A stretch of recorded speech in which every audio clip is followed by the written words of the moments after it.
Recentemente, veio a público o conteúdo de uma reunião fechada entre o governador do Rio de Janeiro, Cláudio Castro, e o presidente Luiz Inácio Lula da Silva. O que deveria ser apenas um encontro institucional acabou se transformando em algo muito mais simbólico. Um governador dando uma verdadeira aula de segurança pública ao presidente da República. Quem esperava um governador acuado encontrou um líder disposto a confrontar a realidade, com argumentos, dados e propostas firmes. Logo de início, Cláudio Castro chamou atenção para o que considera o ponto de partida da escalada de violência no Rio. A decisão do STF, que ficou conhecida como ADPF 635, ou ADPF das favelas. Em 2020, o Supremo impôs restrições severas às operações policiais nas comunidades, permitindo-as apenas em situações excepcionais.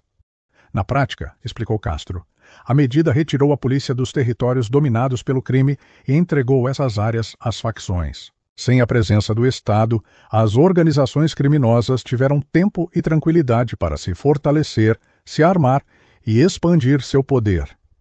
O que antes era um problema de segurança pública se tornou, segundo ele, um problema de soberania nacional. Quando o Estado se retira, quem governa é o crime, teria afirmado o governador, em tom direto. Essa crítica, embora feita de forma diplomática, foi um recado claro. Decisões tomadas em gabinetes de Brasília podem ter consequências trágicas para milhões de brasileiros. Castro mostrou que o resultado da restrição às operações foi o oposto do pretendido. Mais violência, mais armas, mais medo. Em seguida, o governador voltou sua atenção ao governo federal, apontando outra falha grave, a fragilidade no controle das fronteiras. Segundo ele, 90% dos fuzis apreendidos no Rio foram fabricados nos Estados Unidos, vendidos a países como Paraguai e Colômbia, e de lá entram no Brasil sem grandes obstáculos. Castro reconheceu que as Forças Armadas e a Polícia Federal não conseguem vigiar cada quilômetro de fronteira, mas afirmou que o governo precisa agir com mais firmeza, diplomacia ativa, acordos mais rígidos e fiscalização real. Ele também destacou um ponto essencial e pouco explorado: a lavagem de dinheiro. Para ele, o crime organizado se sustenta graças ao dinheiro limpo que circula por meio de empresas de fachada. Castro citou o COAF, o Conselho de Controle de Atividades Financeiras, como uma ferramenta poderosa, mas subutilizada. Deu um exemplo simples. Se uma empresa tem custo de 1 milhão e lucro de 40 milhões, é evidente que algo está errado. Esse dinheiro vem de onde? O governo tem meios de descobrir, mas falta prioridade. Na sua avaliação, o combate ao crime passa tanto pelo enfrentamento armado quanto pelo rastreamento financeiro. Seguir o dinheiro é tão importante quanto prender o criminoso. Depois, ele abordou um dos temas mais sensíveis da segurança pública, a impunidade. Com dureza, criticou o atual sistema de audiências de custódia que frequentemente coloca nas ruas criminosos que foram presos com armas de guerra. Segundo Castro, a polícia prende com risco de vida, mas o sistema solta com um carimbo. Ele descreveu casos emblemáticos. Um criminoso que matou 2 policiais do BOPE havia sido preso apenas 3 meses antes. Outro, envolvido na morte de um jovem em um show no Rio, já tinha sido detido e liberado mais de 20 vezes. Para o governador, o sistema virou uma engrenagem da impunidade. Muitos criminosos, ao serem presos, se declaram traficantes, porque o crime de associação ao tráfico tem pena mais leve. Com as progressões de regime, em menos de um ano estão soltos. Isso, segundo ele, desmoraliza as forças de segurança e incentiva a reincidência. O Estado prende, a justiça solta e o cidadão paga o preço, resumiu. Essa crítica atingiu diretamente a lógica judicial brasileira, mas Castro fez questão de dizer que não se trata de atacar instituições, e sim de cobrar responsabilidade. Não há segurança possível quando a lei protege o criminoso mais do que protege a vítima, afirmou. Para ele, a coragem de prender precisa vir acompanhada da coragem de punir. E foi nesse ponto que o governador passou das críticas às propostas. A primeira delas, retirar os gastos com segurança pública das limitações da Lei de Responsabilidade Fiscal. Hoje, explicou, todo investimento em segurança compete com áreas como saúde e educação.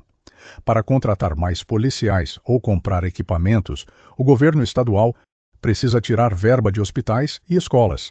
Mas como educar ou cuidar da saúde em um lugar onde o crime dita as regras? Questionou. Por isso, defende que os gastos em segurança sejam tratados como investimentos prioritários, fora das restrições orçamentárias tradicionais. A segunda proposta foi ainda mais ousada e provocou reação imediata: estadualizar a legislação penal. Na prática, isso significaria permitir que cada estado tivesse autonomia para definir regras sobre penas, progressão, tipos de crime e regimes de prisão. Castro argumentou que um país continental como o Brasil não pode ter uma única lei penal para realidades tão diferentes. O que vale para o Piauí não pode ser o mesmo que vale para o Rio de Janeiro, disse. A ideia é inspirada no modelo norte-americano, onde cada estado tem suas próprias leis criminais adaptadas às suas necessidades. Segundo ele, isso seria uma forma de fortalecer o federalismo e aproximar as decisões da realidade local. Mais autonomia, menos Brasília. Foi o resumo da proposta. Para o governador, centralizar o poder em Brasília apenas gera lentidão, burocracia e políticas distantes da vida real. A descentralização, ao contrário, daria poder aos estados para reagir com rapidez e adequar as punições à gravidade dos crimes regionais. Castro também falou sobre a necessidade de mudar a mentalidade em torno da criminalidade. Ele criticou o que chamou de romantização do crime, a tendência de transformar bandidos em vítimas e culpar o Estado pela violência. Para o governador, defender direitos humanos não é defender criminosos, mas proteger o cidadão honesto. Direito humano é o direito de viver em paz, de voltar para casa com segurança, de não perder o filho para o tráfico, enfatizou. Ao concluir sua fala, Cláudio Castro propôs a criação de um Pacto Nacional pela Segurança Pública, envolvendo União, estados e municípios em ações coordenadas, sem interferência ideológica. O crime é organizado.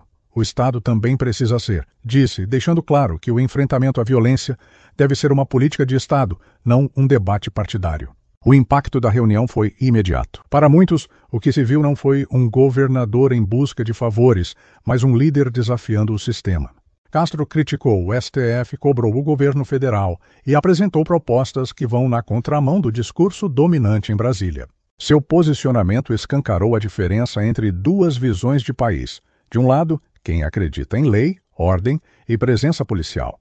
De outro, quem aposta em teorias e discursos sociológicos enquanto o crime avança. O episódio também simbolizou uma inversão de papéis, um governador ensinando ao presidente o que é governar com responsabilidade. Em um país acostumado a ver autoridades caladas diante do poder central, Cláudio Castro fez o oposto, falou alto com firmeza e embasamento. E, acima de tudo, mostrou que ainda existem políticos dispostos a enfrentar o problema da segurança pública com seriedade, coragem e compromisso real com o povo. No fim, a pergunta que fica é inevitável. Será que o presidente Lula vai ouvir o que foi dito? Ou vai continuar ignorando uma realidade que grita nas ruas? Essa reunião foi mais do que um encontro político. Foi um retrato da distância entre o poder e o povo, entre Brasília e o Brasil real. E talvez tenha sido também o início de uma nova fase, onde governadores deixam de ser meros pedintes e passam a cobrar resultados concretos do governo federal. E agora eu quero saber a sua opinião. Você acredita que as propostas de Cláudio Castro, como a estadualização da lei penal, podem ser o caminho para resolver o problema da segurança pública no país? Ou acha que o governo federal vai continuar apostando em discursos em vez de ações? Deixe seu comentário aqui embaixo e participe dessa conversa. Se essa análise te ajudou a entender melhor o que aconteceu nessa reunião, deixe o seu like, compartilhe este vídeo e inscreva-se no canal. O Brasil precisa de mais gente informada e consciente, porque segurança pública não é um privilégio, é um direito.